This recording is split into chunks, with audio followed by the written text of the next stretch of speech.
Muito bom, dia do rádio, né? Que privilégio fazer parte Não é fazer parte da história do rádio, é muita presunção, né? Mas estar no rádio é uma coisa maravilhosa.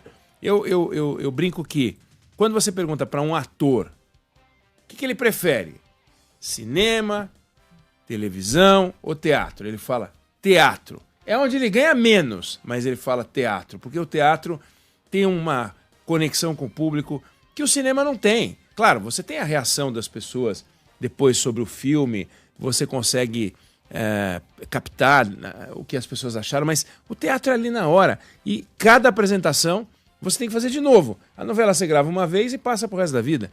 O filme você grava uma vez e ele passa pro resto da vida. Eu já assisti Poderoso Chefão 40 vezes e eu não paguei 40 ingressos, né? Não fui 40 vezes assistir. Agora, se você quiser assistir uma peça de teatro, é aquela coisa. O programa de rádio tem isso, né? Se você perguntar para um jornalista, você prefere televisão ou rádio? Ele vai falar, o rádio não é brincadeira, né? O rádio é uma coisa de louco. Porque o rádio, você vê, a gente tem 2 horas para conversar aqui. Claro, não são 2 horas de bate-papo. Bate-papo, de forma irresponsável. A gente passa a notícia.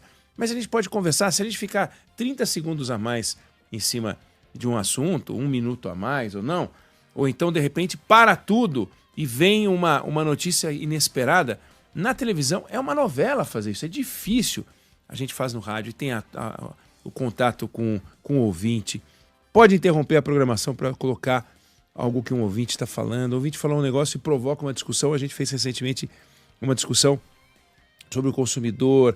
Quantas, né? A gente não fez, né? Provocado pelo... A gente fez uma de sorvete, um dia de sorvete. Não dá para você fazer isso na televisão. Parece meio uma mambembe. Na rádio não é mambembe, na rádio isso é legal. Na rádio isso é que é bacana. Não é só isso também, mas é muito legal. Então, é muito bacana estar no rádio. Ter um privilégio de estar aqui e principalmente com essa dupla incrível, a Débora e o Fábio, colegas incríveis. Bom, gente, tem uns números que saíram envolvendo apostas, né? O mercado de apostas no Brasil. E eu tô olhando esses números e eu queria falar justamente sobre o mercado de apostas no Brasil, sobre os sites de apostas, sobre os aplicativos de apostas e tal. Saiu lá um dado mostrando que algo como 24 milhões de pessoas, um estudo do Banco Central feito a pedido do Senado, e diz o seguinte, que 24 milhões de pessoas físicas participam de jogos de azar e apostas no Brasil. Segundo o Banco Central, porque o Banco Central monitora as transações pelo Pix e consegue observar para onde foi o dinheiro, de onde veio o dinheiro. Então ele sabe que CPFs transferiram dinheiro para CNPJs e vice-versa, e de CPF para CPF, eles sabem tudo. E eles sabem dizer se esse CPF é beneficiário de algum programa social, porque eles têm os CPFs todos. Então eles conseguem saber se a pessoa recebe Bolsa Família, não recebe Bolsa Família, se é aposentado, se não é aposentado, eles conseguem saber. E eles fizeram uns cruzamentos e chegaram à seguinte conclusão: 24 milhões de pessoas físicas participam de jogos de azar e de apostas, mas 5 milhões dessas pessoas são beneficiários do Bolsa Família. Você fala, meu Deus do céu, 5 milhões de pessoas que são beneficiários do Bolsa Família e recebem um valor para apoiar a qualidade de sua vida, para ter condições mínimas de sobrevivência, e 5 milhões, lembrando que são 20 milhões os beneficiários do Bolsa Família, 5 milhões apostam em jogos de azar, né? Sites de aposta, jogos de azar.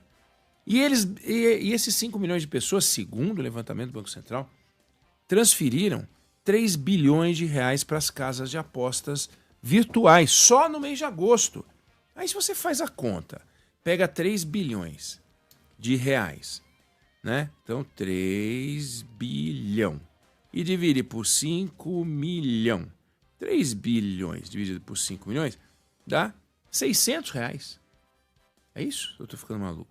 3 bilhões dividido por 5 milhões. Dá 600 reais.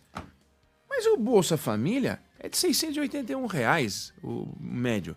Como é que 5 milhões de pessoas destinaram 3 bilhões de reais às casas de aposta, se elas ganham 681 reais por mês em média, e elas colocaram 600 reais, porque 3 bilhões dividido por 5 milhões dá 600. Não faz sentido esse dado na minha conta aqui. Como pode um negócio desse? Mas, enfim.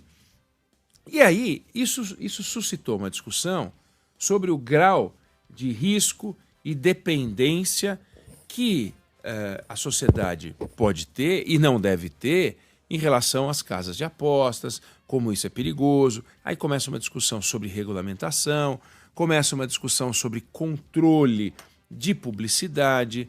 A presidente do PT, Gleisi Hoffmann, quer proibir a publicidade dos bets, dizendo que tem que ser cuidado como se fosse cigarro, como se fosse bebida. Então a gente vê o Estado, nesse momento, discutindo algo que é mais complexo do que a questão das apostas, que é o seguinte: será que o Estado tem o direito de fazer essa tutela? Será que o Estado tem o direito de decidir se eu vou ou não apostar numa casa de apostas, se eu vou ou não jogar na loteria, se eu vou ou não beber, se eu vou ou não fumar, se eu vou ou não gastar dinheiro no cartão de crédito? Será que isso não é uma decisão minha? Será que não sou eu que tenho que tomar essa decisão? Será que a gente realmente acha razoável que exista uma turma que entenda que um segmento da sociedade, no caso todas as pessoas, têm que ser protegidas dos seus próprios desejos, de suas próprias vontades? A Gleisi Hoffmann entende que o Brasil tem que ser protegido. Os brasileiros têm que ser protegidos. Claro, não protegidos da ideologia do PT. Aí eles acham que tudo bem. Mas acham que o Brasil tem que ser protegido. O brasileiro precisa de um apoio do Estado, do PT, da Gleisi Hoffmann, para impedir que as pessoas façam aquilo que elas querem fazer. E eu não estou falando que aquilo que ela quer fazer é dar um tiro no vizinho. Isso não pode. Mas sem ferir a integridade física de alguém, sem ferir a liberdade de alguém, será que eu não posso jogar? Será que eu não posso beber? Será que eu não posso fumar? Quer dizer, eu tenho que ter juízo e responsabilidade quando eu vou beber. Eu não posso beber e dirigir.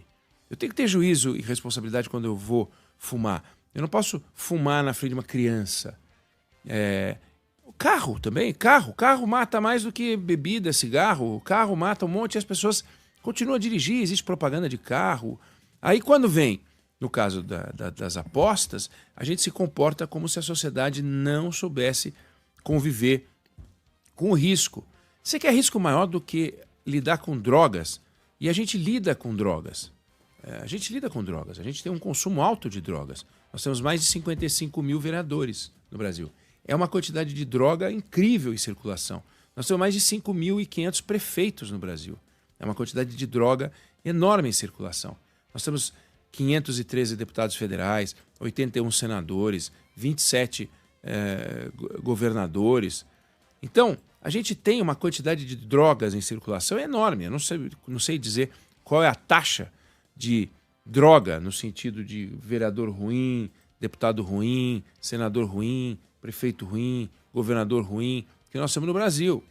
Né? Não é baixa, não é desprezível. E a gente convive. Esses caras, quando erram a mão, eles matam. Quando eles erram a mão, eles ferem. Veja a irresponsabilidade que foi a gestão da Covid no início, né? Quando o presidente Jair Bolsonaro achou que aquilo era uma bobagem. Aquilo era uma bobagem. Aí ele botou um idiota de um general, Pazuello, um estúpido, um irresponsável na gestão do Ministério da Saúde. Olha a ignorância daquele governo na área da educação. O que fez foi um ministro pior do que o outro. É difícil saber qual foi o pior dos ministros, mas foram ministros horrorosos na área de educação. Pega esse governo é uma bagunça, irresponsável. Na área de ajuste fiscal não quer nem saber de ajuste fiscal. É um governo gastador, expansionista. É completamente irresponsável. É difícil a gente achar um governo responsável. E, no entanto, o brasileiro é ele que escolhe, ele vota. Então ele pode votar. Então, para pedir voto, a Gleisi Hoffmann entende que a soberania popular tem valor. Principalmente se votar no PT. Quando vota no Bolsonaro, aí não. Aí é o povo que é idiota. Mas quando vota no PT, o povo acordou. Mas vamos lá, o povo que acordou não pode, não pode não pode ter o direito de apostar, de beber, de fumar, de comprar carro, de viver a vida como bem entender. Precisa de um deputadozinho, de uma deputadazinha cuidando da vida deles. Eu não quero ter um tutor para mim, não. Eu acho isso ridículo, absurdo. Mas esses caras entendem que sim. E aí eles usam estes dados que saem para falar, olha que risco, as pessoas estão gastando demais com apostas. Pô, então façamos campanhas de conscientização para que as pessoas não gastem demais com apostas. Façamos campanhas de conscientização para que as pessoas dirijam com responsabilidade, respeitem as regras de trânsito, só atravessem nas faixas de pedestre, respeitem as faixas de pedestres, não parem em fila dupla. Estou falando de trânsito. A gente tem que fazer uma conscientização para evitar briga, de torcida. É horrível imaginar que a gente teve que recorrer a jogos com torcida única, né, Fábio? Porque a sociedade não consegue conviver. Mas nesse caso das apostas, as pessoas têm que ter o direito. Eu não consigo acreditar, embora exista, que... e aí eu acho que esses dados do Banco Central têm que ser estudados com muito cuidado. Eu acho que esses dados não estão corretos. Não é possível que 1 de cada 5 pessoas, aliás, 1 de cada 4 beneficiários do Bolsa Família invistam no site de apostas. No entanto, quando você pega o número total de brasileiros, dá 24 milhões de pessoas em 207 milhões. Então, 1 de cada 9 brasileiros investe no site de aposta, mas quando você vai para os beneficiários do Bolsa Família, dá 1 em cada 4. Não é possível que isso seja certo. E 5 milhões de beneficiários colocam 3 bi, ou seja, R$600, sendo que o Bolsa Família é de 680. Alguma coisa está errada aqui. Mas ainda assim, o objetivo é mostrar que as pessoas estão investindo demais, ou melhor, gastando demais com as casas de aposta. Ela é um debate que surge no momento em que esse tema está sendo regulamentado, e precisa ser regulamentado mesmo, precisa ser supervisionado, como outras áreas, tem que ser. Então, mas não pode ser proibido. E no campo da propaganda, alguém vai dizer, ele está falando isso porque as propagandas são feitas em rádio, são feitas em televisão, são feitas nos portais, e ele tem interesse nisso. O fato é que, sem propaganda, não existe a informação para a sociedade de que certos serviços existem. O Banco Central, que está fazendo esse relatório de alerta sobre as casas de aposta, fez propaganda sobre o Pix. Foi preciso fazer propaganda sobre o Pix, não apenas informação no jornalismo, mas também fez propaganda para difundir para a sociedade que tinha algo existindo. As marcas, elas fazem propaganda para que a sociedade tenha o direito de saber que elas existem. Então, por que as casas de aposta não têm o direito de fazer isso? E é a propaganda que dá isso. Liberdade comercial, não vou dizer que se confunde com a liberdade de expressão, mas é parte da liberdade de expressão. A liberdade de expressão comercial existe, não é uma coisa inventada. Agora, não vamos deixar que o Estado resolva agora se a gente vai jogar ou se a gente não vai jogar. Eu não jogo, eu não gosto de jogar. Agora, o fato de eu não gostar de jogar não me dá o direito de proibir que outra pessoa jogue. Isso é uma visão muito horrorosa. A gente vê isso na esquerda, a gente vê isso na direita. A direita, por exemplo, ela fala contra o direito ao aborto das mulheres pelo simples fato de que ela, a direita, não quer. Eu não gosto do aborto. Eu sou contra o aborto. Eu, Eduardo, sou contra o aborto. Agora, eu não sou contra que uma mulher possa recorrer ao aborto. Eu sou contra o aborto. Se eu puder opinar, eu vou ser contra. Agora, se acontecesse com alguém das minhas relações pessoais e me pedisse conselhos, eu iria ouvir o caso antes de decidir. O que aconteceu? Eu não acho que tem que ser só em caso de estupro, por exemplo, né? Ou de a chance baixa de nascimento de uma criança, ou anencefalia, ou... Eu não me lembro qual era o terceiro, estupro e anencefalia, né? Ou seja, um nascimento que é incompatível com a vida. Eu não acho que deveria ser só nesses casos, mas eu continuo a ser contra. Não contra que o Brasil tenha um aborto, eu sou contra, sim, minha opinião pessoal. Mas aí eu vou impor aos outros. Então essa ideia de impor aos outros é que eu acho um absurdo. E nós estamos vendo isso acontecer neste momento, com algo que muita gente é contra e algo que muita gente é a favor, que é o caso dos jogos. Fala, Débora. Terceiro caso, risco de morte à gestante. Risco de morte, claro, é bastante lógico. Risco de morte à gestante. Esses casos são necessários, né? Enfim, eu não sei se você concorda, eu não sei se você discorda, mas essa é a opinião que eu tenho sobre o assunto.